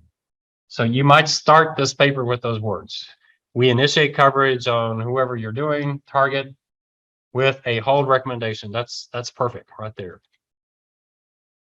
I should probably get this one out there for y'all to see. Growth drivers, Southwest is forecast to grow. Y'all know the word forecasted doesn't exist. The past tense of forecast is forecast, right? That's my boss used to tell me that. When you go fishing, if you went fishing last week, did you casted the line or did you cast the line? So don't use forecasted. To grow the revenues at 611 in 2016 through continued aircraft efficiency and low cost differentiation, the growth will decline by 0.75% year over year to 3% in 2020 as domestic markets saturate. Growth will be driven through international expansion and densification. They were expanding over, it's kind of unusual for Southwest to actually go overseas, but they were. Salary, and so this is their big thing. And I think this is the reason I did so well, because it was so succinct on why they were negative on Southwest. Southwest 83% unionized labor force and failure to mediate contract terms has the potential to exponentially increase salaries and wages expenses. So you think about Southwest. Southwest pays their pilots less than all the others. They say they can get away with it because their pilots all fly the same planes, so it's easier. The training's easier. It's a happier place to work supposedly. But there's so much you can get away with. Hey, we'll pay you 10% less and you'll like it. How long you can do that? However, depressed fuel price, you think that's good news, isn't it? But their argument is depressed fuel prices means earnings are artificially high, and the unions now are negotiating. This is like the worst combination. They have unusually high earnings that aren't going to last because oil prices are going to come back up. Right in the middle of a labor negotiation where we're underpaying our pilots. What are they going to say? You're making all this money, pay us more. So they said that this is a horrible combination because you're going to come out, fuel prices are going to rise. You just negotiated much higher pay. It's just going to devastate your margins. Depressed fuel prices are forecast to offset a portion of this expense. Depressed fuel prices will are formulated with a nonlinear. Okay, so here they worked on some terms here. We're formulated with a nonlinear regression on supply and demand. What do they mean by nonlinear? What exactly are they doing? They had their oil price forecast in their model. I told them to take it out because it was just a ridiculous forecast, but they left it in and the judge started cussing at them when he saw it. They almost didn't win because of that one thing. So the press fuel price is formulated. So leading risk, Southwest is currently negotiating 8 collective bargaining agreements. Adverse outcomes have the potential to disrupt company operation. In addition, the unpredictability oil prices may push love for their historically low level of hedges. Punish, they were hedging a lot of these. Only 20% of the fuel consumption is hedged, which leaves significant room for adverse oil price movement. So that's essentially what they were saying, is that the stars are not aligning well for this company. Now, the funny thing was on their oil forecast, it was so ridiculously low, but that's exactly where oil prices went. In 2020, when we had COVID, their forecast came true. And I emailed them and said, hey, good job, guys. You got it right on. And Kenny was like, yeah, we should forward this to that judge that cussed at us. So this is very, very well written. They did a really great job. There's the football chart. You can see this very clean. The kind of stuff they have in, they have the stock price. They go back a few years on the stock. They do the airline industry. They do the S&P 500, and they put their price target in there. That was kind of interesting to put their price target in there. I don't know what average volume does for anybody because it doesn't really tell me much. I don't know what the average volume is for an average stock anyway.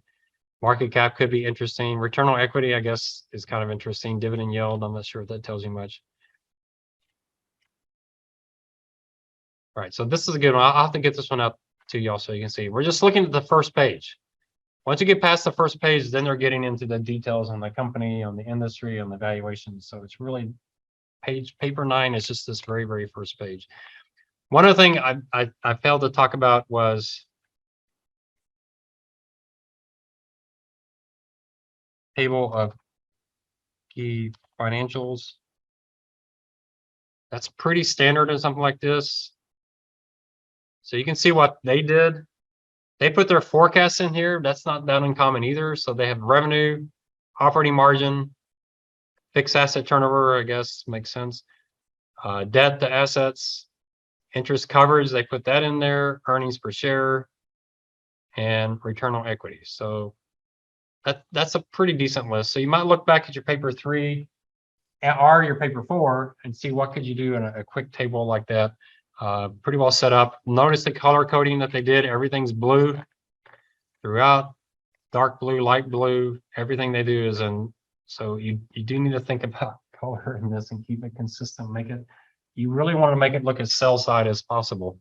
You know, if you step back and this is what you show in an interview, the format itself is the first thing they notice, and it's all that the HR people notice. So you need to have something that just looks that looks pretty good though, doesn't it? They're in my camp of full justify. I just like that a lot better. Some good bolding. I mean, listen, just how crisp that thing is. It's extremely well written. I don't know what columns they did. Is that like 3366 or something? I'm not sure. Y'all know how to do this kind of thing. And this is pretty common on the sell side too. Either having it wide here and narrow over here, or narrow here and wide over here. So I'd strongly recommend you do something like that. You want to make it look as sell side as possible. So I'll try to get this paper out there. I'll try to get some of these other ones out there for you as well. Maybe if I put them on Blackboard, maybe they'll open on your machines at home, because it's probably just a PDF issue here at UTSA that I haven't figured out. So, all right, sorry about the technical difficulties. All right, what final questions y'all have? I have to have everything, well, technically by December 11th. I really need it.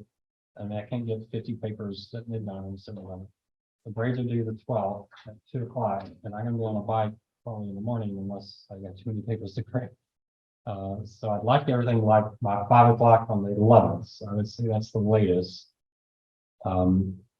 But I don't know if I can grade 50 papers from 5 to midnight. I may have to stay up all night. If you want an incomplete, you got to communicate with me and let me know. I'll be checking in with people, but if you want an incomplete, I would still recommend you get everything done before New Year's so you can get it out of the way before next semester starts. Plus, I'm going to be in Costa Rica in the first week of January, so I won't be able to touch it at that point. So, So I emailed you for the data for paper 7 off the Bloomberg. Can we also use trading view to gain Paper 7. for paper, for paper 8? Yeah, you don't have to use Bloomberg for paper 8. Yeah. Okay. You could build it yourself if you know, some of those are not that difficult. And like an RSI or a moving average, those are pretty easy to build in Excel. They're not that complicated. I just like Bloomberg because you have the definition, you have the chart for your company, you can click on it, you got it. You know, it's actually pretty good to have Bloomberg charts in your paper, because that's, you know, just makes you look a little more sophisticated.